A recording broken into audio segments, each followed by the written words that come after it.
Chapitre 1. Cible et prérequis.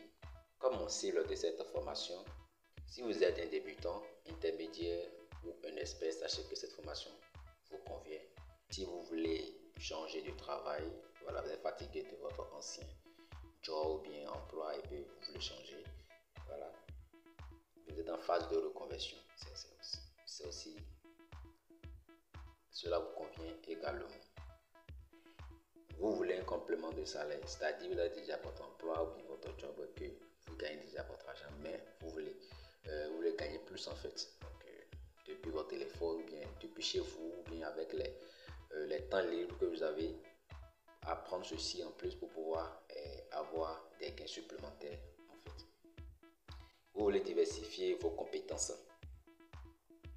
Là, vous avez d'autres compétences et puis vous jugez bon d'apprendre également le graphisme. Et le dernier point, vous avez des difficultés à gagner de l'argent en tant que graphiste. Et bien, ce dernier point, c'est très important. Même si vous êtes débutant, intermédiaire ou expert et que vous êtes déjà un graphiste, puisque il y a des graphistes qui maîtrisent des logiciels, pas seulement Canva.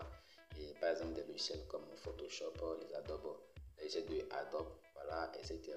Mais malheureusement, ils ont juste la connaissance, mais ils ne savent pas comment ils peuvent s'en sortir, comment transformer cette compétence pour pouvoir vivre pleinement de cette compétence-là.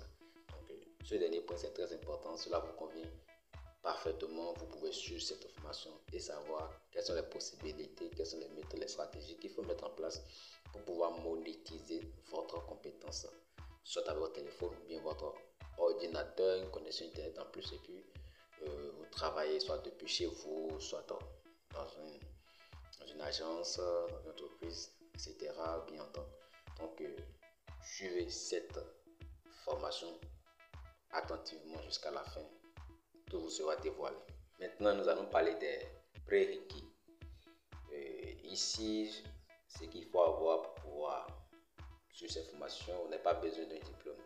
Vous voyez, il faut avoir un ordinateur ou un téléphone Android, c'est l'un ou l'autre. Savoir les utiliser et naviguer sur Internet. Voilà. Avoir une connexion Internet, oui, c'est important. Avoir une ferme volonté d'apprendre et de découvrir. Oui, là, j'insiste à ce niveau. Le tout ne suffit pas d'avoir de l'argent pour pouvoir acheter une formation. Vous voyez, si vous achetez une formation, c'est que vous êtes dans un besoin. Donc, une fois acheté, prenez tout votre temps, trouvez des créneaux pour pouvoir suivre la formation du début jusqu'à la fin. Et après la suivre, il faut pratiquer tout ce qui est dans une formation. C'est très important. Beaucoup de personnes font cette erreur-là et c'est pas bien. C'est pas bien. Être déterminé et laborieux. Voilà. Donc, ça rejoint le point dont je viens d'expliquer.